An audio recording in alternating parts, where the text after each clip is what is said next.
Sesungguhnya harta, dinar, dirham, uang di mana-mana selalu bikin hebat orang yang memilikinya. Coba lihat orang yang punya duit sama yang enggak punya duit, jangan gaya hidupnya, gaya jalannya aja lain. Bapak-bapak, ibu-ibu, saudara-saudara kaum muslimin rahimakumullah. Murai di dahan dan koko ayam di kandang. Dunia ini penuh dengan berbagai macam kesibukan. Sejak dari petani yang turun ke ladang, pedagang yang berangkat ke pasar, pelajar yang menuju sekolah, sampai kepada pegawai yang berangkat ke kantor, seluruhnya tidak lain untuk mencari sesuatu yang bernama bahagia. Setiap orang menginginkan kebahagiaan, dan tidak seorang pun menginginkan kesengsaraan dalam kehidupan ini. Namun nyatanya tidak setiap orang yang ingin bahagia mengetahui jalan yang harus ditempuhnya untuk sampai kepada kebahagiaan itu. Maka pada kesempatan pertemuan kali ini saya ingin menyampaikan sebuah hadis dari junjungan kita baginda Nabi besar Muhammad sallallahu alaihi wasallam yang termuat dalam kitab Mukhtarul Ahadits An-Nabawiyah, di mana beliau bersabda, arba'un min sa'adatil mar'i. Ada 4 perkara yang merupakan tanda dari orang bahagia. Saya mau tanya, di antara saudara-saudara yang hadir di sini, apa ada yang kepengen jadi orang sengsara? Ya. Seluruhnya tentu ingin mendapatkan kebahagiaan. Maka menurut resep dari Nabi kita, tanda orang bahagia itu 4. Jadi kalau saudara ingin bahagia, harus mempunyai 4 perkara ini. Yang pertama, orang bahagia itu kata Nabi, darun wasi'un. Punya rumah biar bagus asal gede. Enak ngaturnya daripada sudah punya rumah kecil adanya di pinggir kali, gubuk, kalau hujan bocor miring lagi, kiamat. Loh, kalau gitu Islam materialis dong.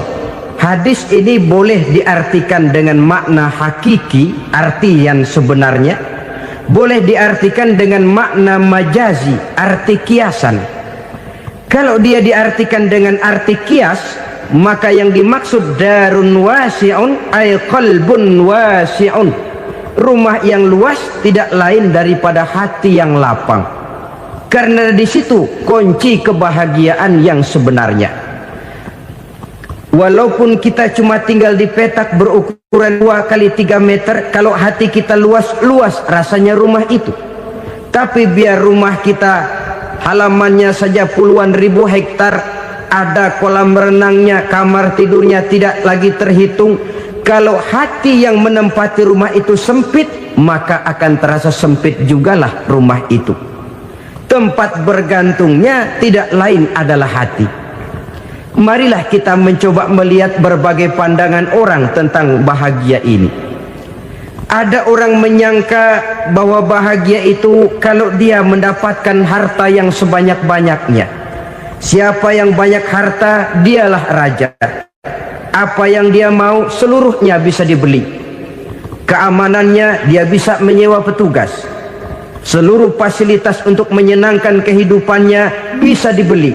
Pendeknya, hartalah segala-galanya dalam kehidupan. Sampai ada pepatah mengatakan, innad darahima fil amakini kulliha taksur rijala mahabatan wa jalala. Sesungguhnya harta, dinar, dirham, uang di mana-mana selalu bikin hebat orang yang memilikinya. Coba lihat orang yang punya duit sama yang enggak punya duit, jangan gaya hidupnya, gaya jalannya aja lain. Wahia lisanun liman arada fasahatan, wahia silahun liman arada qitala. Uang adalah senjata yang paling ampuh bagi orang yang mau pergi perang, dan lidah yang paling fasih bagi orang yang mau bicara. Kalau bicara dengan lidah macet, cobalah bicara dengan harta, lancar. Sampai ada pepatah demikian, segalanya bisa diatur dengan harta. Maka di kalangan orang yang berpandangan semacam itu, seluruh kegiatan hidupnya hanya terfokus kepada bagaimana mengumpulkan harta yang sebanyak-banyaknya. Tidak peduli halal haram, tidak kenal sore pagi siang dan malam, tidak sempat sujud, jauh dari agama, jauh dari kehidupan yang bersifat ruhaniyah, jauh dari Allah dan sebagainya. Sampai dalam Al-Quran dikelompokkan dalam kelompok yang dinamakan lumazah. Allazi jama'a malahu wa 'addadah yahsabu anna malahu akhladah. Mereka mengumpul-ngumpulkan harta sebanyak-banyaknya dan menyangka bahwa harta yang banyak itu dapat mengekalkan hidupnya, mengekalkan kekayaannya, mengekalkan kebahagiaannya. Saudara hadirin yang berbahagia, kalau pandangan hidup ini benar, artinya kalau harta memang merupakan satu-satunya hal yang dapat membuat orang bahagia, tentu di rumah mewah tidak akan pernah ada tangis derita. Tentu di satu tempat di mana fasilitas hidup serba menunjang tidak ada yang namanya penderitaan. Tapi suka dan duka, sedih dan gembira, senyum dan tawa adalah milik setiap orang, baik dia punya harta maupun dia tidak punya harta. Nyatalah bahwa harta semata-mata bukan merupakan jaminan bahwa orang akan bahagia. Walaupun tanpa harta orang sulit untuk bahagia. Saya mau cerita, ada orang super kaya, namanya Aristotle Onesius, raja tanker Yunani. Dia punya kapal tanker saja konon sampai 11 banyaknya. Punya perusahaan penerbangan yang disebut Olympic Airlines, punya hotel di berbagai kota besar di dunia ini, sejak dari New York, London, Paris, Rome dan sebagainya. Bahkan punya pulau yang dia namakan Pulau Scorpio. Ini kan namanya sudah kaya nggak tanggung-tanggung, punya pulau. Nah, dia punya 2 orang anak, yang satu laki-laki namanya Alexander, yang satu perempuan namanya Maria Onesius. Seluruh harapannya tertumpah kepada anak lakinya Alexander ini, yang akan meneruskan usahanya, meneruskan kekayaannya, meneruskan dinastinya. Apa yang terjadi?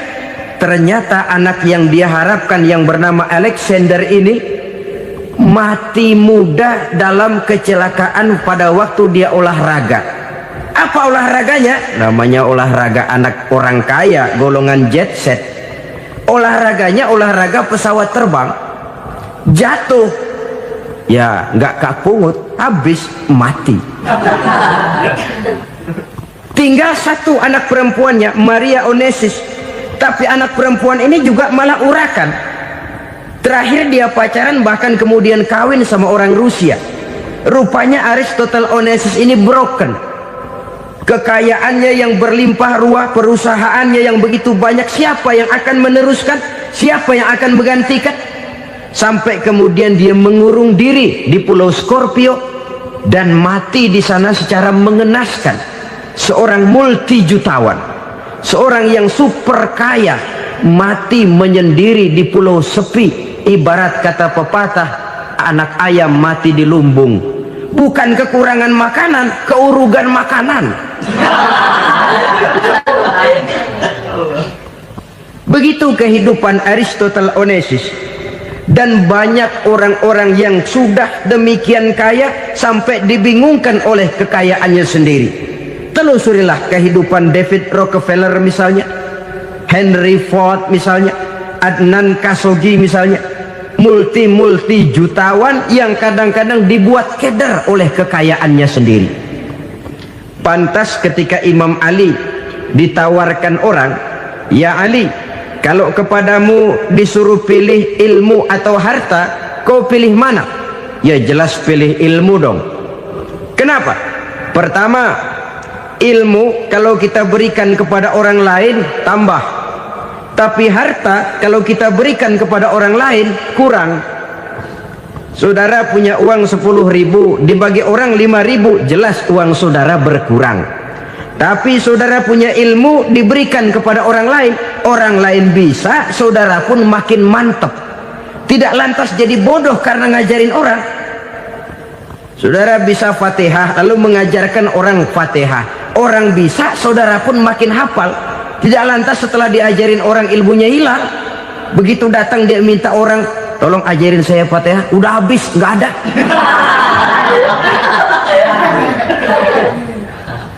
Yang kedua kata Imam Ali, ilmu menjaga kita.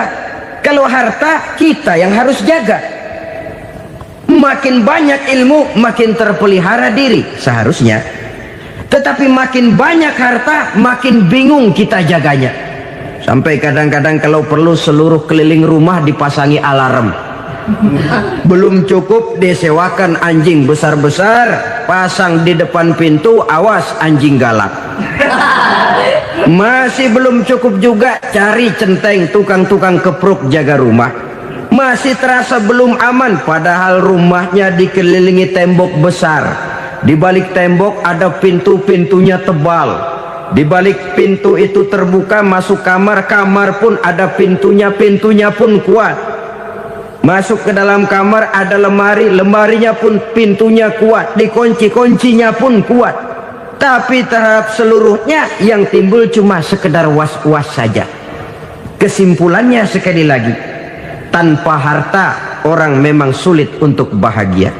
Tapi harta semata-mata tidak merupakan jaminan orang akan bahagia. Dengan hati yang luas, itu modal utama untuk mencapai kebahagiaan hidup. Orang yang hatinya luas, saudara-saudara, punya hati yang lapang, melihat kenyataan hidup ini, dia bersyukur senantiasa kepada Allah. Lantas tidak timbul hasud dan iri hatinya. Oleh karena itu jiwanya selalu lapang.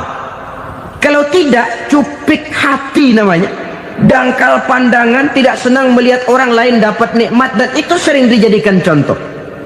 Kalau orang yang lapang dada, dia lihat tetangganya beli TV baru, dia berkata, alhamdulillah ya, tetangga kita beli TV, mudah-mudahan kita bisa ikut nonton. Lapang dadanya. Tapi orang yang sempit hati, lihat tetangga beli televisi, meriang. Enggak diapa-apain, meriang. Besoknya dengar tetangga beli motor, makin sakit, ke rumah sakit. Lalu di rumah sakit dengar tetangganya beli mobil, mati. Disiksa oleh perasaannya sendiri. Orang kalau hati sudah sempit dalam hidup, kemanapun dia pergi, sempit rasanya medan kehidupannya. Kemudian kita melihat juga ada orang yang menilai bahwa bahagia itu katanya kalau punya kedudukan yang tinggi, pangkat yang agung, wibawa yang besar. Mungkin betul, tapi mungkin juga tidak. Bergantung kepada hati orang yang punya pangkat itu. Sama dengan harta tadi. Harta akan membawa bahagia kalau dia jatuh ke tangan orang yang berhati lapang. Tapi harta akan jadi bencana kalau jatuh ke tangan hati orang yang sempit. Pangkat akan membawa bahaya kalau jatuh di tangan hati orang yang sempit. Lebih dari itu, kenyataan mengajarkan kepada kita bahwa ternyata pangkat dan jabatan tidak selamanya memberikan kebahagiaan dalam kehidupan. Bahkan resikonya kelewat besar. Beberapa bukti kita bisa ambil dari para pemimpin dunia yang menjadi korban lantaran pangkat dan jabatan yang disandangnya. Saudara ingat Presiden Abraham Lincoln dan John Kennedy dari Amerika? Dibunuh orang. Park Chung-hee dari Korea Selatan, Ziaur Rahman dari Bangladesh, Anwar Sadat dari Mesir, terakhir Indira Gandhi dari India, menjadi korban dari pangkat dan jabatan yang disandangnya dari orang-orang yang tidak senang dia memegang jabatan itu. Dia akan mudah mengundang bencana, sehingga pantas kalau seorang presiden terkemuka Amerika, Harry Truman namanya, Dia mengatakan jabatan presiden itu, kata dia, seperti orang nunggang macan, naik macan. Harus kita taiki, kalau enggak dia bakal nerekam kita. Ngeri katanya. Adapun orang yang hatinya lapang, kalau dia menerima pangkat dan jabatan, dianggapnya itu satu kesempatan untuk berbuat baik. Tapi orang yang berhati sempit, menerima pangkat dan jabatan, bukan kadang-kadang menerima, malah berusaha setengah mati mencapai dengan segala cara. Kalau perlu jilat atas, jilat atas. Jadi golongan sumuhun dawuh. Jadi kelompok kulon nuwun, yes sir, yang kerjanya cuma oke bos. Kalau perlu jilat atas, jilat atas. Kalau perlu injak yang bawah, injak yang bawah. Perlu sikut kiri kanan, sikut kiri kanan. Yang penting pangkat dapat, jabatan dapat. Orang yang semacam ini, kalau sudah mempunyai pangkat dan jabatan, biasanya dia tidak menganggap itu sebagai amanah, tidak menganggap sebagai kesempatan berbuat baik, tapi malah kesempatan untuk memperturutkan hawa nafsunya yang dilatar belakangi oleh kesempitan hatinya tadi. Apalagi kalau orang memperoleh pangkat karena banyak mengeluarkan uang. Seakan-akan pangkat dan jabatan itu sekarang macam proyek, pakai tender. Siapa yang berani bayar segini, naik. Nggak berani, minggir. Padahal logikanya, kalau orang mencapai satu jabatan karena banyak mengeluarkan uang, hampir bisa dipastikan bahwa setelah jabatan itu dia pegang, langkah pertama yang akan dilakukannya ialah berusaha bagaimana uang yang dia keluarkan supaya kembali. Ya paling kurang pulang modal dulu dong. Soal mikirin rakyat soal nanti, tapi ini modal harus pulang. Itu celakanya kalau orang memperoleh pangkat dan jabatan cuma karena banyak mengeluarkan uang. Jarang orang yang mempunyai keyakinan dan pandangan bahwa pangkat dan jabatan merupakan amanah. Jadi sekali lagi, pangkat dan jabatan mungkin saja membawa kebahagiaan kalau jatuh ke tangan orang yang berhati lapang. Tapi bisa jadi bencana kalau dia jatuh ke tangan orang yang mempunyai hati yang sempit. Dan lagi-lagi stresnya hati yang lapang. Lalu sebagian orang, saudara, ada yang berpandangan katanya bahagia itu kalau jadi orang terkenal, mempunyai popularitas, menjadi idola di kalangan remaja, di kalangan orang tua, di segala lapisan masyarakat. Padahal makin populer orang, makin terikat dia. Ya kalau macam kita ini kan nggak punya nama, nggak populer, tengah malam buta mau nongkrong di warung Tegal aman. Tapi pangkat, jabatan, kedudukan, popularitas menyebabkan kita diikat dengan berbagai macam peraturan. Cuma mandi sama ke WC saja yang nggak dikawal.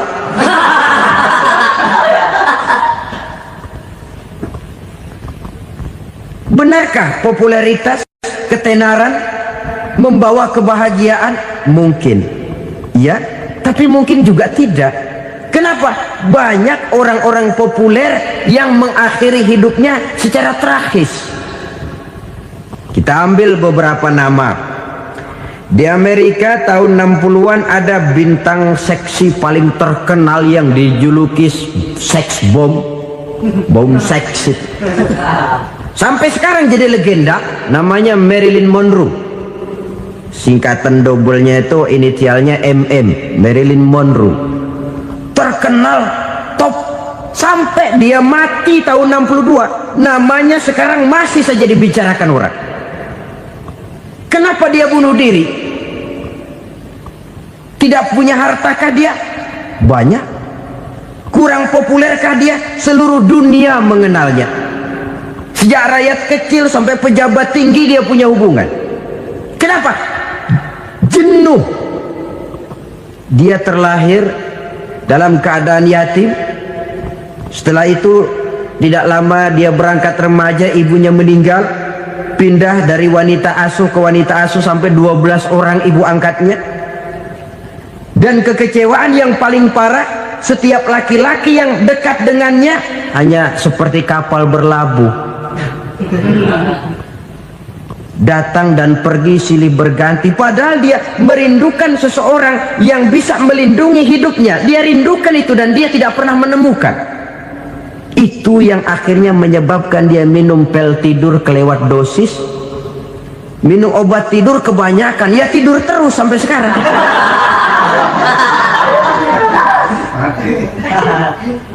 Dia mengakui,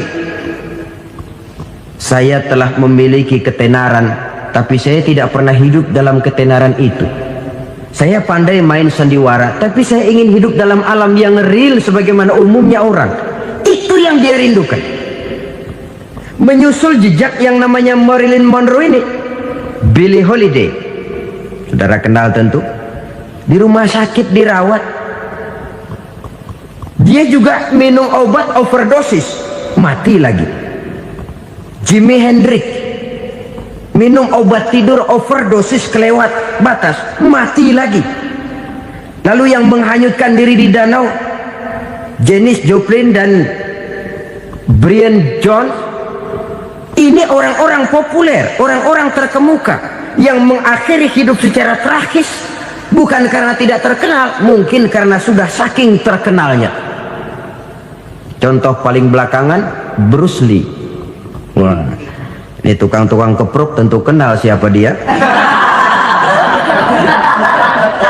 Sampai sekarang pun tabir kematiannya masih merupakan misteri. Dan yang masih hidup juga menunjukkan gejala yang aneh. Michael Jackson, rumahnya di Beverly Hills itu dijaga sedemikian rupa, dan dia selalu curiga kepada setiap makanan harus steril, bersih dari segala macam kimia. Kemana dia pergi, itu tukang-tukang kepruk sudah selalu menjaga dan mengawal, dan dia seakan takut menunjukkan mukanya yang asli. Hingga kalau tampil ke tengah di luar show, dia kadang memakai pakaian yang tidak menunjukkan dia yang sebenarnya, takut dikenali orang. Ternyata popularitas sering jadi momok yang meracuni kehidupan manusia. Oleh karena itu, benarlah junjungan kita pada saat beliau mengajarkan orang akan bahagia kalau dia mempunyai hati yang lapang. Nah, sekarang masalahnya untuk mendapatkan hati yang lapang, caranya bagaimana? Kita kembali kepada konsep Quran. Allah mengajarkan, ala inna bidzikrillahi tatmainnul qulub. Ketahuilah bahwa dengan banyak mengingat Allah, hati akan tenang, jiwa akan lapang. Dengan kata lain, dekat dengan agama, merasakan kehadiran Allah dekat dalam hidup. Itu muara pertama untuk mencapai hati yang lapang. Ala inna bizikrillahi tatmainnul qulub. Jangan macam orang sekarang ingin mendapatkan ketenangan lalu tapak di puncak gunung, di gua-gua, di tempat sepi. Iyalah kalau nggak ada ular. Kalau tergigit ular berbisa, ketenangan belum, mati jelas itu. Islam positif untuk mendapatkan ketenangan. Ala inna bizikrillahi tatmainnul qulubi. Bahwa ketahuilah bahwa dengan banyak mengingat Allah, hati akan tenang, jiwa akan lapang, nuansa pikiran akan luas. Karena yang namanya bahagia ada dimanapun manusia berada. Di kampung ada bahagia, di kota ada bahagia, di ngarai, di lembah, di gunung, di hutan, di lautan, di angkasa luar, dimanapun bahagia itu ada kalau kita bermodalkan hati yang lapang ini. Dan hati akan lapang kalau kita dekat dengan agama. Dekat dengan harta buat sementara hati mungkin tenang, tapi ketenangan yang relatif dan temporer. Apalagi orang tiap kali tambah harta, tiap kali tambah rencana, itu wajar. Mungkin sebelumnya saudara berpikir, kalau punya duit 5.000 enak nih. Begitu punya duit 5.000, aduh sayang kalau 10.000 aja. Tiap Tiap kali tambah harta, tiap kali lain rencana. Makin banyak rencana, makin menjauhkan kita dari yang namanya ketenangan. Padahal ketenangan merupakan unsur utama untuk mencapai bahagia. Dan ketenangan itu bermuara dalam hati manusia. Tengoklah kehidupan ini. Orang yang banyak harta dengan orang miskin, berbedakah rasa sakit yang mereka tanggungkan? Rasanya tidak. Walaupun si kaya tidur di kasur empuk berselimutkan sutra mahal, sementara si miskin meringkuk di balai bambu yang keras dan kasar. Apabila maut datang, dia juga tidak pernah pilih bulu. Maut datang menjemput si kaya di singgasana keemasannya, dikelilingi oleh para pengasuh, dayang dan inang serta para pengawal. Dan maut pun datang menjemput si miskin papa, sehingga ia tergelepar di tepian jalan. Kedua-duanya bernama mati. Kalau nyata bahwa sakit yang ditanggung si kaya tidak beda dengan sakit yang ditanggung si miskin, bukan harta semata yang membuat orang bahagia.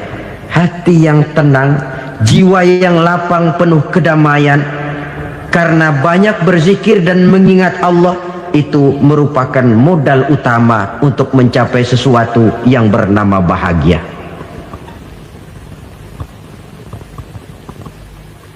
Saudara hadirin yang saya hormati, inilah yang pertama dari 4 ciri yang digambarkan oleh Nabi tentang tanda-tanda orang bahagia.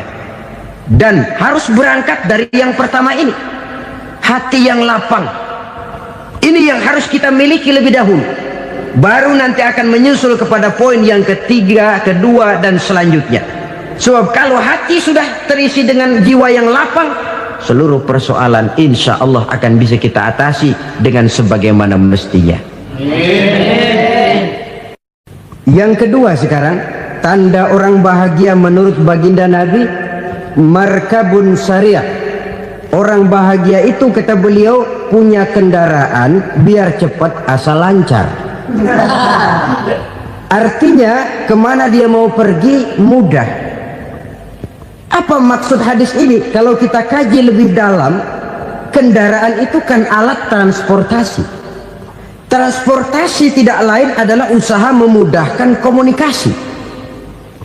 Pindah dari situ kepada teori bahwa manusia adalah zon political, makhluk bermasyarakat yang tidak bisa memenuhi kebutuhan hidupnya secara sendirian. Kita memerlukan keberadaan orang lain dalam kehidupan ini. Untuk memakai baju saja kita sudah perlukan petani yang tanam kapas, pabrik yang memintal kapas jadi benang, pabrik yang menenun benang jadi kain, sampai kepada mesin jahit, sampai kepada tukang jahit. Itu cuma untuk memakai pakaian saja. Tidak seorang pun di antara kita yang sanggup memenuhi kebutuhan hidupnya secara sendiri. Kita perlu orang lain.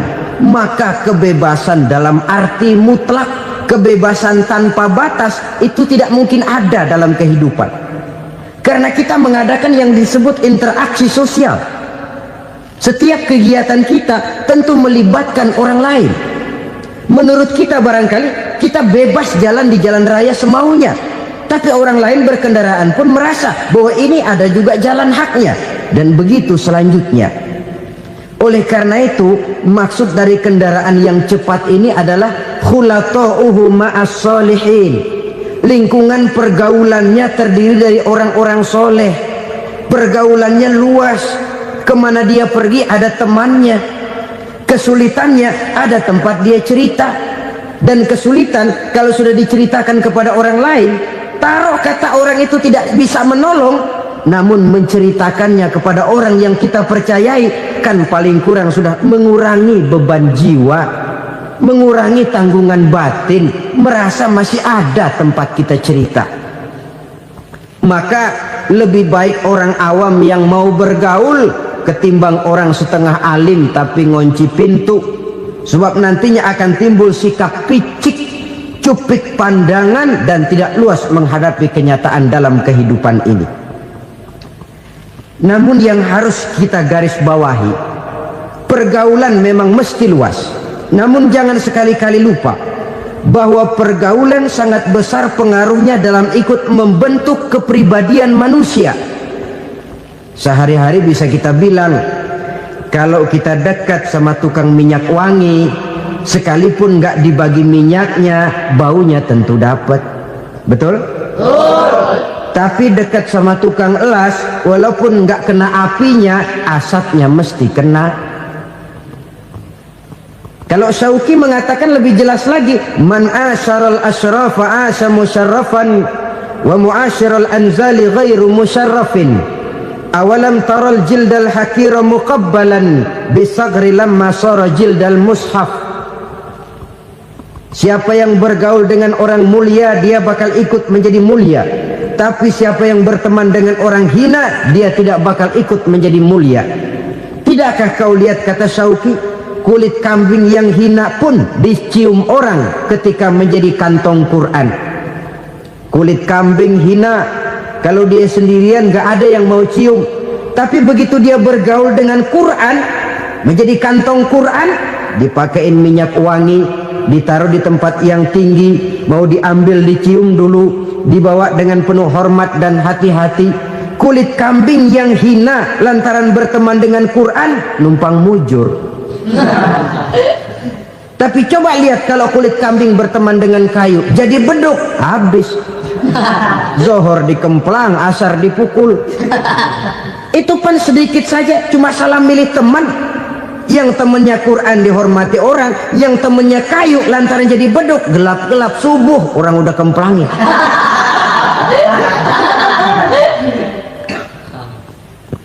Maka terutama kepada adik-adik remaja yang masih mencari identitas diri, yang ibarat kaset masih kaset kosong, mudah diisi oleh apapun, pandai-pandailah memilih teman dalam bergaul. Karena banyak orang yang tadinya baik-baik, ketika terseret dalam pergaulan dengan orang yang tidak baik, kebaikannya menjadi lentur dan luntur. Tapi berapa banyak bajingan-bajingan tengik, orang-orang yang berlumur noda dan dosa, tiap hari melakukan maksiat, namun bergaul dengan orang yang baik-baik, pada akhirnya sedikit demi sedikit beringsut dan berangsur dia terbiasa mengikuti kebaikan-kebaikan. Saya tekankan ini kepada remaja karena mereka masih mencari identitas diri. Apa yang mereka lihat mereka mau, apa yang mereka dengar mereka ingin tahu. Coba lihat kehidupan remaja.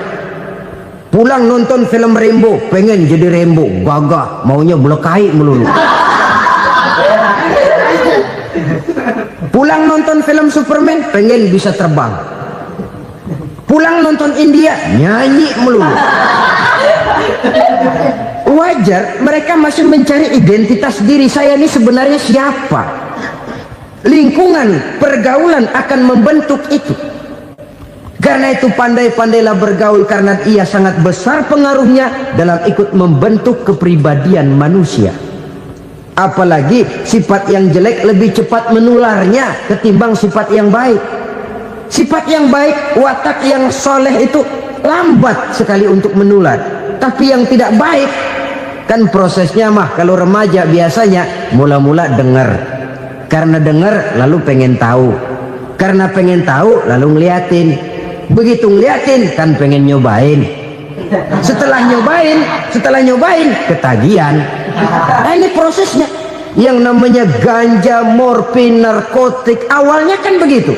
Mula-mula denger, katanya kalau sudah fly to the sky, sudah melayang ke langit, katanya disitulah puncak kebahagiaan. Mulanya cuma denger.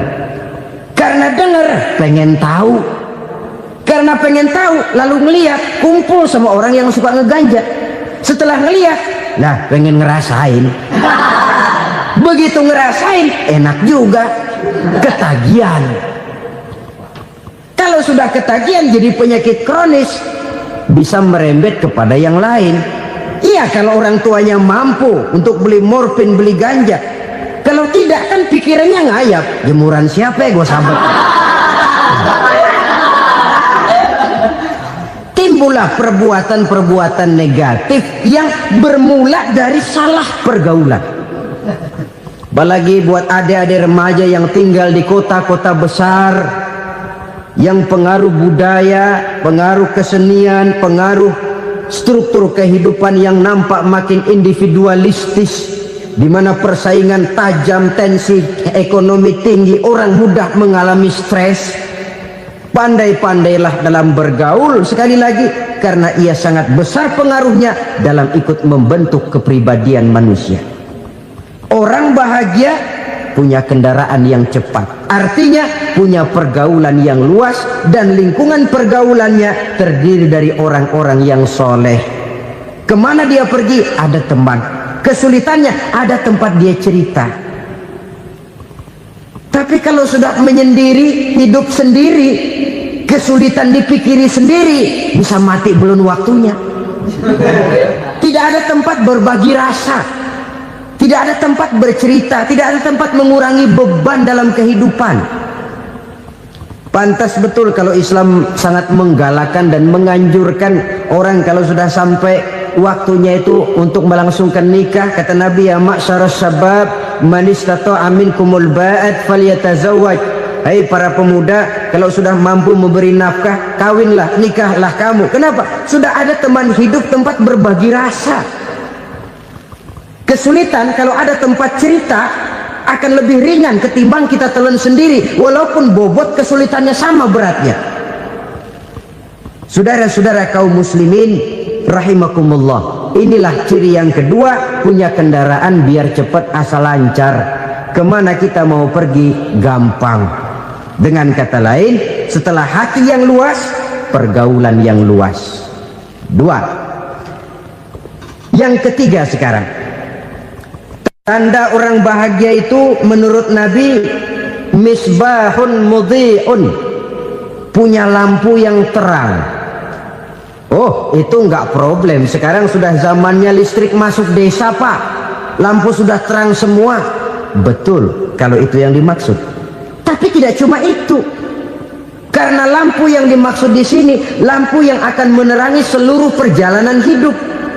Dan perjalanan hidup itu sudah dimulai sejak kita terlahir ke alam ini, sampai masuk ke alam barzah, kumpul di padang mahsyar, sampai ke akhirat. Lampu yang menerangi itu yang diperlukan. Kalau lampu, katakanlah yang paling top sekarang kan lampu jenis Mercury. Taruhlah itu di rumah kita, dia cuma menerangi rumah kita, menerangi hati pun tidak sanggup. Bila kita masuk ke alam barzah, alam kubur, sanggupkah si Mercury yang begitu terang menerangi alam barzah kita? Tidak sanggup lagi. Sanggupkah lampu yang ratusan watt, bahkan puluhan ribu watt menerangi kehidupan di padang mahsyar? Tidak akan sanggup lagi. Kalau demikian, yang dimaksud lampu yang terang di sini apa? Tidak lain amal soleh, kebajikan yang kita lakukan dalam hidup. Itu yang akan jadi lampu penerang. Di dunia nama kita akan terang, jasad kita boleh hancur terkubur tanah, tapi nama kita akan dikenang orang. Begitulah kalau orang meninggalkan kebajikan dalam hidup seperti sekarang. Ribuan orang tiap saat berziarah ke kubur Imam Syafi'i, ke kubur Imam Malik, ke kubur Imam Ghazali, ke kubur orang yang baik-baik, orang yang soleh-soleh. Kebajikannya yang ditinggalkan, yang mengukir namanya dengan tinta emas, sehingga saudara sudah terbaring di alam kubur. Orang lewat, Allah, ini kuburannya Fulan bin Fulan, dulu ini kebaikannya Masya Allah, saya ikut merasakan. Mari kita mampir sebentar, kita Fatihah, mohon disampaikan Allah pahalanya kepada almarhum. Al-Fatihah. Itu kalau orang baik-baik. Lalu saudara tanya, Pak, orang mati dikirimin Fatihah apa nyampe pahalanya? Saya jawab, kalau saudara nggak percaya, mati dulu dah. Nanti saya Fatihain, tungguin di sana, umpama nggak sampai balik lagi kemari. Sekarang ini kan maunya otak-otakan saja, kalau nggak masuk otak nggak percaya. Padahal alam gaib itu nggak bisa diotak-otakin. Sama saja dengan saudara pernah dengar cerita kapal tanpa emas tenggelam, tak? Pernah nggak? Di mana? Di Laut Masalembo. Begitu ketampung Mas tenggelam, ratusan penumpang itu terjun ke laut, dipermainkan gelombang, berjuang menghadapi maut itu. Orang lagi timbul tenggelam di lautan, dihantam ombak, kita tengokin pakai helikopter. Pak, lagi timbul tenggelam ya? Iya, tolongin. Jangan khawatir Pak, nih saya kirim intan Pak, harganya 10 juta. Kira-kira orang yang timbul tenggelam di laut seneng nggak? Tidak. Kan mahal toh intan 10 juta. Kenapa dia nggak senang? Karena intan 10 juta dalam kondisi seperti itu tidak sanggup menyelamatkan dia. Dia akan girang kalau dikirimin ban mobil bekas, dikirimin papan terentang atau bambu. Intan yang 10 juta dia nggak girang, ban mobil bekas yang 1000 perak tuh pegang, itu yang dia girang betul. Inilah sebabnya Nabi berkata, mal mayyitu fi qabrihi illa kal ghariqil mutaghawwis. Orang yang meninggal di alam kuburnya seperti orang timbul tenggelam di lautan. Yantaziru da'watan min ahli, menunggu doa dari keluarganya yang masih hidup. Duh, bapak saya sudah meninggal, saya sayang benar sama dia. Kirimin kulkas ke kuburannya Itu sama saja dengan tadi orang tenggelam di lautan dikirimi intan yang harganya 10 juta, tidak sampai. Begitulah kalau kebajikan yang kita tinggalkan dalam hidup, sudah mati pun kubur kita masih diziarahi orang. Tapi kalau jahat yang kita tinggalkan, boro-boro lah orang mau doa lewat dekat kuburan kita juga serem. Tuh bajingan dulu mati dipendem di situ tuh. Jangan lewat situ, ntar kesurupan, jangan. Lewat saja orang ngeri. Konon lagi membacakan Fatihah dan mengirimkan doa. Hidup pada hakikatnya adalah kesempatan untuk berbuat baik. Maka sekali kesempatan itu diberikan, manfaatkan dengan sebaiknya. Sebab kesempatan kedua tidak akan pernah ada. Kesempatan berbuat baik di sini, di akhirat sudah pembalasan namanya. Sekali kesempatan itu dicabut, dia tidak akan pernah dikembalikan lagi. Kata Iqbal, hidup tidak mundur ke belakang, Bung. Berhenti diinjak orang, mundur hancur. Tidak ada kata mundur dalam hidup ini. Berhenti diinjak orang, mundur kecebur. Tidak ada kata lain, harus maju dalam kehidupan dalam artian yang positif. Hidup adalah kesempatan untuk mengumpulkan kebajikan yang sebanyak-banyaknya. Di situ nilai daripada manusia. Sekarang ini memang nggak kelihatan kok, orang yang banyak pahala sama yang banyak dosa nggak kelihatan kok. Barangkali kalau habis bikin dosa palanya pada benjol, mungkin orang takut sama dosa. Tapi sekarang sama saja, orang yang banyak dosa dengan yang nggak banyak dosa jalan bareng dari belakang, sama, nggak kelihatan beda. Tapi ada waktunya di mana pahala memegang peranan, di mana dosa diperlihatkan. Sama saja kalau kita bawa mobil siang, lampu kan nggak begitu berfungsi. Apa lalu bilang, alah ini lampu berat-beratin, copot-copotin aja dah. Tidak perlu begitu. Kenapa? Pada suatu saat malam senja akan datang. Bila matahari terbenam, senja pun datang, gelap mulai merayap, disitulah baru terasa perlunya lampu. Pahala begitu. Sekarang orang yang nggak ada pahalanya nggak kelihatan dalam kehidupan. Tapi pada suatu saat senja kehidupan akan datang. Ajal merenggut nyawa, malam merayap, dan hidup mulai diliputi kegelapan di alam barzah. Dikala itu kalau nggak punya lampu, alangkah malangnya kita. Sebab amal yang baik, kata Nabi, di alam barzah itu akan diciptakan menjadi perempuan yang cantik menemani kita. Amal yang jahat akan menjadi orang yang paling jelek nemenin kita. Udah di tempat gelap yang nemenin jelek.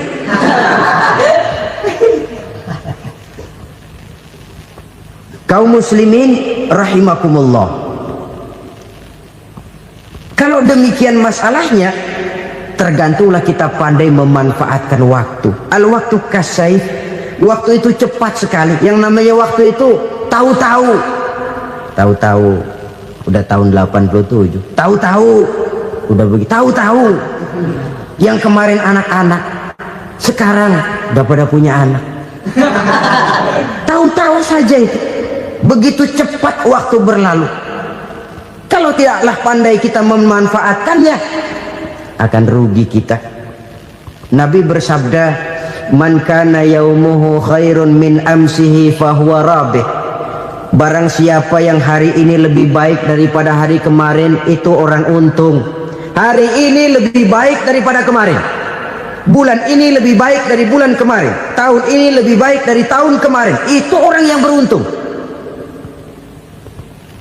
Tahun kemarin sembayangnya maghrib doang, sekarang udah tambah isya. Tahun kemarin cuman Idul Fitri aja ngancem bener, sekarang udah tambah Jumat, lalu tambah lagi maghrib, tambah lagi isya, dan selanjutnya. Hari ini lebih baik daripada kemarin, itu orang yang beruntung. Wa man kana yaumuhu mislu amsihi fahuwa khasir. Lalu barang siapa yang hari ini sama saja dengan hari kemarin, itu orang rugi. Hari ini sama dengan kemarin, rugi itu. Bulan ini begitu, bulan kemarin begitu, tahun ini begitu, tahun lalu juga begitu. Rugi itu orang. Rugi apa? Rugi umur. Umur tambah, amalan gak pernah tambah. Dan saya pikir lebih merupakan azab ketimbang nikmat kalau orang dikasih panjang umur cuma untuk numpuk dosa. Mending mana? Panjang umur banyak dosa sama pendek umur dikit dosa? Mending mana? Mending mana? Ya, paling mending tentu panjang umur banyak pahala.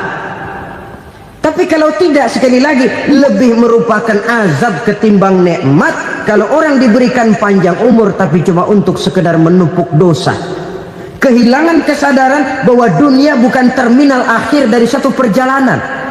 Dia cuma halte di mana kita berhenti sebentar untuk menuju kepada terminal yang hakiki. Saudara-saudara kaum muslimin rahimakumullah, inilah lampu yang akan menerangi kehidupan. Amal yang kita lakukan di dalam kehidupan. Jadi yang dimaksud dengan lampu yang terang, kebajikan yang kita kerjakan dalam hidup. Nah, setiap orang di awal tadi saya bilang ingin bahagia. Bahagia itu kan hakikatnya kumpulan senang dan selamat. Senang, selamat. Apa bedanya? Senang tapi tidak selamat, nggak bahagia. Selamat tapi nggak senang, nggak bahagia orang. Contoh, kalau orang korupsi, duitnya banyak, senang dia, tapi keselamatannya. Ada tentara baris di samping rumahnya udah bingung, padahal tentara latihan. Tentara cuma latihan, dia bingung. Senang, tapi karena keselamatannya tidak terjamin, dia tidak bahagia. Sebaliknya pegawai negeri jujur benar, cuma segaji-gajinya, selamat nggak korupsi, tapi melarat, ya nggak bahagia juga, kurang senang. Kesenangan dan keselamatan untuk dunia saja, ya sekali lagi, kalau cuma sekedar untuk dunia saja, bisa dibeli pakai uang. Bisa dibeli pakai uang. Saudara ingin selamat, bisa dibeli pakai uang. Saudara ingin senang, bisa dibeli dengan uang. Tapi setelah mati, masuk ke alam barzah, habis kekuasaan uang. Nggak bisa lagi beli keselamatan pakai uang. Tidak mungkin lagi membeli kesenangan dengan uang. Di situ pahala yang megang peranan. Makin banyak pahala, makin banyak saham untuk membeli kesenangan dan keselamatan, untuk memperoleh yang namanya bahagia. Dan jangan lupa loh, di alam barzah kita nggak sebentar, menunggu datangnya kiamat. Nah iya, kalau kita begitu dikuburin terus kiamat datang, untung. Tapi kalau masih harus 1000, 2000, puluhan ribu tahun yang akan datang, dalam satu penantian yang begitu lama, tanpa saham untuk memperoleh kebahagiaan, satu kemalangan yang tidak ada pernah putus-putusnya. Janganlah tergelincir oleh kebahagiaan sebentar yang menipu dengan mengorbankan kebahagiaan hakiki yang berjangka panjang. Apa artinya senyum sejenak kalau harus ditebus dengan tangis seumur hidup? Biarlah kita minum jamu, pahit memang, getir memang, tapi kan besok badan sehat. Daripada sekarang minum sirup, manis memang, enak memang, tapi bibir pada jontor besok itu. Sirawan, batuk, nggak karu-karuan. Banyak orang tertipu oleh kesenangan yang sebentar, padahal laisa kullu ma yalma'u zahaban. Belum tentu semua yang berkilat itu emas, belum tentu semua yang gemerlap itu intan. Karena itu marilah manfaatkan kesempatan yang diberikan Allah ini untuk mengumpulkan kebajikan yang sebanyak-banyaknya. Yang terakhir sekarang, yang keempat, tanda orang bahagia kata Nabi. Zaujatun salihah. Orang bahagia itu tanda yang keempat kata Nabi, punya istri biar cakep asal taat. Sudah surga itu sudah. Cakep taat. Istri kayak gitu, kalau belum mati jangan dikuburin dulu itu. Sudah cakep taat lagi, tapi kadang-kadang enggak, udah jelek ngadat melulu. Apa yang mau dipilih? Sebab itu Quran mengatakan istri pakaian untuk suami, suami pakaian untuk istri. Kenapa suami istri diibaratkan pakaian? Alangkah tingginya gaya bahasa Quran ini. Suami istri teman hidup, hidup perjalanan panjang. Sejak kita dalam rahim sudah ada hidup kan di sini.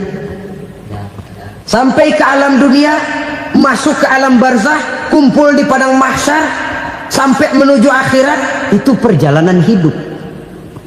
Carilah istri atau suami teman hidup yang membawa manfaat tidak hanya kehidupan di dunia ini, sampai di alam barzah, sampai di padang mahsyar. Suaminya mungkin meninggal lebih dulu, atau istrinya mungkin meninggal lebih dulu, tapi suami atau istri yang masih hidup berbuat kebajikan. Suami saya meninggal, ada hartanya, saya sedekahkan, niat pahala untuk almarhum suami saya. Ini teman hidup, tidak dibatasi dan tidak bisa dipisahkan oleh maut sekalipun. Zohirnya mungkin pisah, badannya mungkin pisah, tapi hatinya, jiwanya, kebersamaannya dalam menghadapi kehidupan. Karena itu saudara-saudara, bahasa Quran indah. Suami istri diibaratkan seperti pakaian. Apa fungsi pakaian? Pertama, pakaian jadi kebanggaan. Artinya suami harus menjadi kebanggaan istri, istri harus jadi kebanggaan suami. Yang kedua, pakaian itu kan fungsinya menutup aurat. Artinya sesama suami istri harus saling menjaga kekurangan masing-masing. Jangan malah sesama suami istri saling membongkar rahasia dan aibnya sendiri-sendiri. Istrinya diceritain jeleknya di mana-mana, atau suaminya dibongkar rahasianya di pasar umum. Itu sudah tidak lagi berfungsi sebagai pakaian. Kenapa semua ini diperlukan? Karena kita menyadari bangsa yang baik terdiri dari masyarakat yang baik. Masyarakat yang baik merupakan susunan dari warga yang baik. Warga yang baik adalah terdiri dari rumah tangga yang baik. Dan rumah tangga yang baik merupakan susunan dari mundur kecebur. Tidak ada kata lain, harus maju dalam kehidupan dalam artian yang positif. Hidup adalah kesempatan untuk mengumpulkan kebajikan yang sebanyak-banyaknya. Di situ nilai daripada manusia. Sekarang ini memang nggak kelihatan kok, orang yang banyak pahala sama yang banyak dosa nggak kelihatan kok. Barangkali kalau habis bikin dosa palanya pada benjol, mungkin orang takut sama dosa.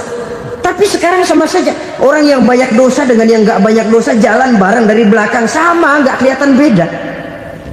Tapi ada waktunya di mana pahala memegang peranan, di mana dosa diperlihatkan.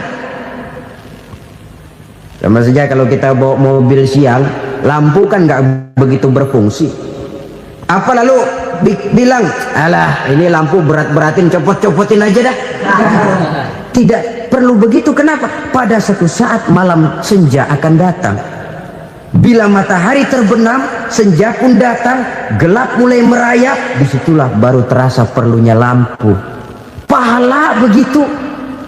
Sekarang orang yang nggak ada pahalanya nggak kelihatan dalam kehidupan. Tapi pada satu saat senja kehidupan akan datang. Ajal merenggut nyawa, malam merayap, dan hidup mulai diliputi kegelapan di alam barzah. Dikala itu kalau nggak punya lampu, alangkah malangnya kita.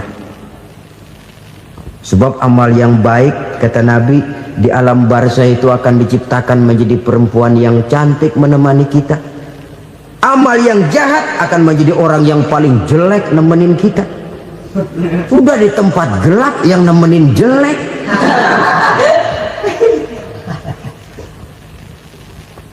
Kaum muslimin rahimakumullah. Kalau demikian masalahnya, tergantunglah kita pandai memanfaatkan waktu. Al-waktu kasayf, waktu itu cepat sekali. Yang namanya waktu itu tahu-tahu.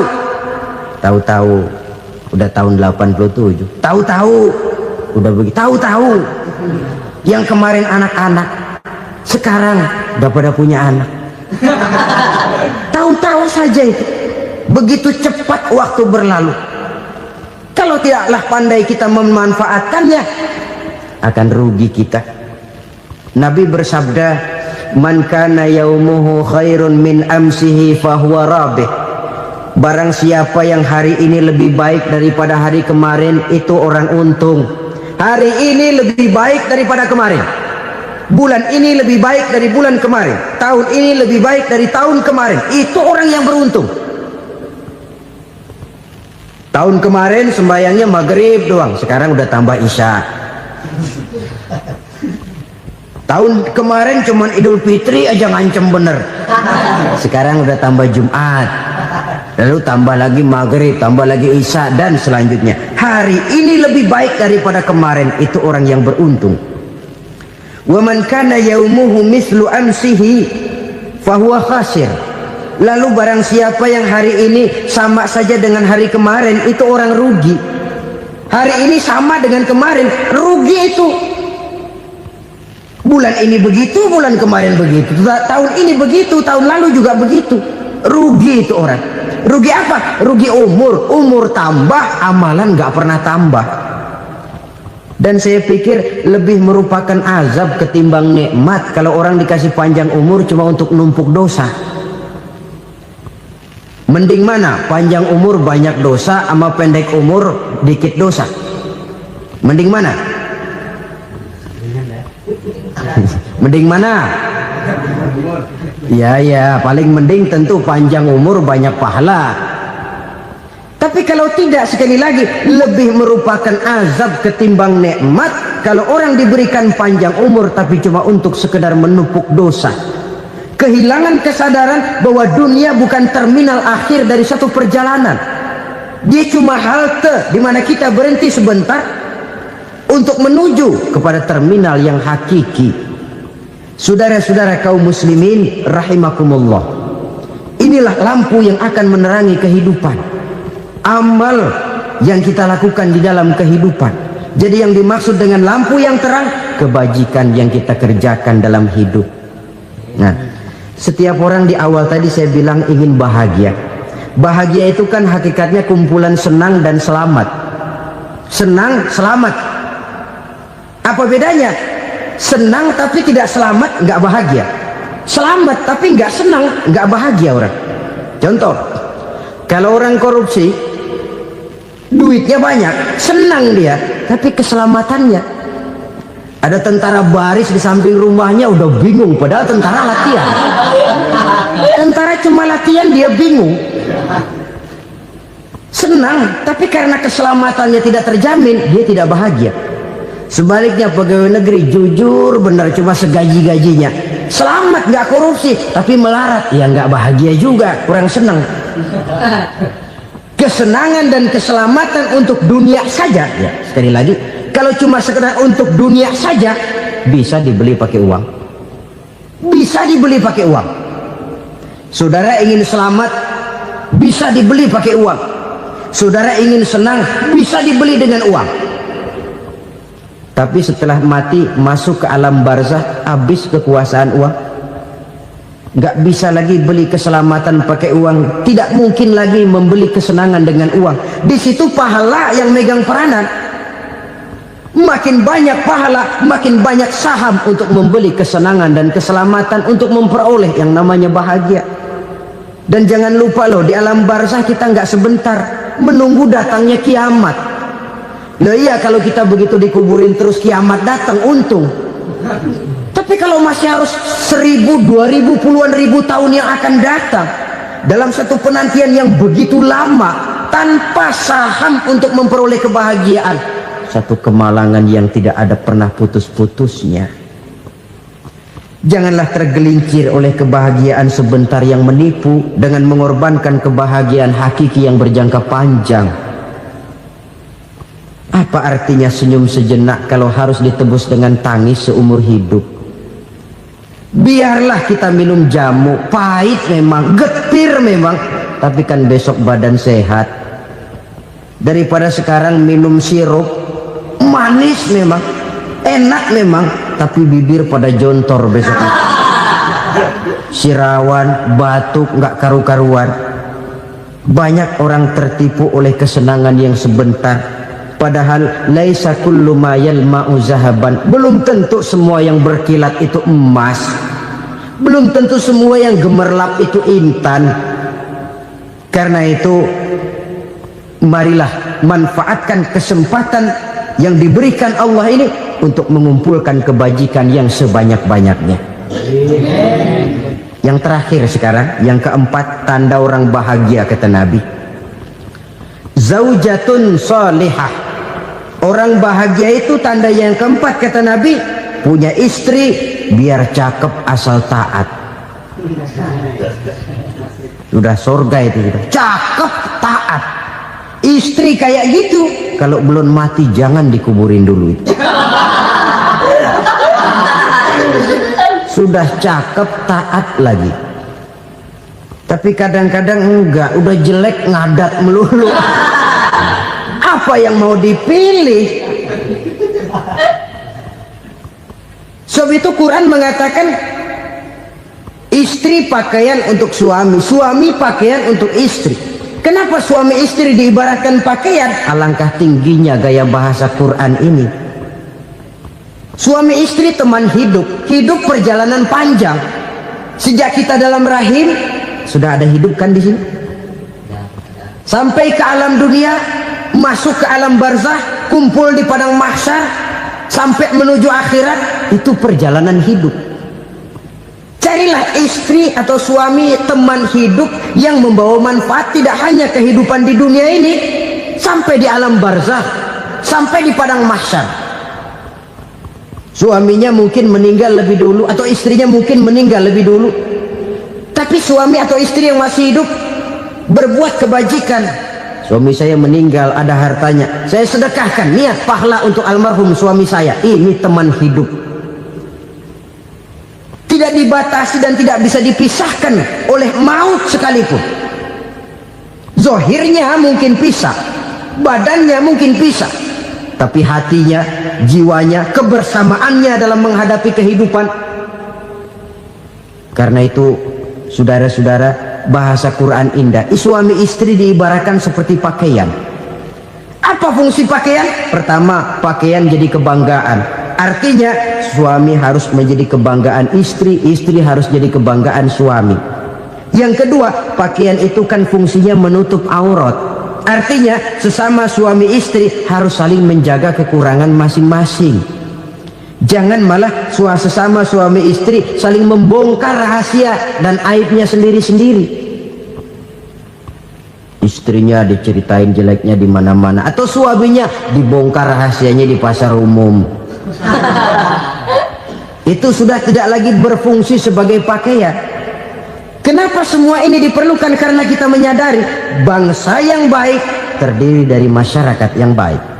Masyarakat yang baik merupakan susunan dari warga yang baik. Warga yang baik adalah terdiri dari rumah tangga yang baik. Dan rumah tangga yang baik merupakan susunan dari pribadi yang baik. Dari situ langkah dimulai. Membangun satu bangsa yang baik diawali dengan membangun rumah tangga yang baik, dengan menciptakan pribadi-pribadi yang baik. Sehingga dari sini diharapkan berkembanglah nilai-nilai kebaikan. Orang akan bahagia mempunyai istri yang soleh. Kenapa? Tidak ada seorang suami bisa sukses jadi apapun dia, apapun profesinya, dokterkah, kiaikah, mubalikah, petanikah, pengusahakah, pejabat tinggikah, tidak ada seorang suami yang bisa sukses tanpa peran serta istrinya. Walaupun memang peranan itu tidak begitu kelihatan, tapi sangat menentukan. Karena itu, saudara hadirin yang saya hormati, Islam sangat menghargai kaum wanita, memberikan kedudukan yang tinggi sepanjang tidak mematikan kodrat kewanitaannya. Nah, kalau sudah kesuksesan ini diawali dari rumah tangga, karier di masyarakat mudah untuk dikejar. Tapi keberantakan di rumah tangga merupakan kegagalan pertama di tempat lain. Bapak-bapak, ibu-ibu, saudara-saudara kaum muslimin rahimakumullah. Murai di dahan dan koko ayam di kandang, dunia ini penuh dengan berbagai macam kesibukan. Sejak dari petani yang turun ke ladang, pedagang yang berangkat ke pasar, pelajar yang menuju sekolah, sampai kepada pegawai yang berangkat ke kantor, seluruhnya tidak lain untuk mencari sesuatu yang bernama bahagia. Setiap orang menginginkan kebahagiaan, dan tidak seorang pun menginginkan kesengsaraan dalam kehidupan ini. Namun nyatanya tidak setiap orang yang ingin bahagia mengetahui jalan yang harus ditempuhnya untuk sampai kepada kebahagiaan itu. Maka pada kesempatan pertemuan kali ini, saya ingin menyampaikan sebuah hadis dari junjungan kita baginda Nabi besar Muhammad sallallahu alaihi wasallam yang termuat dalam kitab Mukhtarul Ahadits An-Nabawiyah, di mana beliau bersabda, arba'un min sa'adatil mar'i. Ada 4 perkara yang merupakan tanda dari orang bahagia. Saya mau tanya, di antara saudara-saudara yang hadir di sini, apa ada yang kepengen jadi orang sengsara? Ya. Seluruhnya tentu ingin mendapatkan kebahagiaan. Maka menurut resep dari Nabi kita, tanda orang bahagia itu 4. Jadi kalau saudara ingin bahagia, harus mempunyai 4 perkara ini. Yang pertama, orang bahagia itu kata Nabi, darun wasi'un. Punya rumah biar bagus asal gede. Enak ngaturnya. Daripada sudah punya rumah kecil, adanya di pinggir kali, gubuk, kalau hujan bocor, miring lagi, kiamat. Loh, kalau gitu Islam materialis dong. Hadis ini boleh diartikan dengan makna hakiki, arti yang sebenarnya. Boleh diartikan dengan makna majazi, arti kiasan. Kalau dia diartikan dengan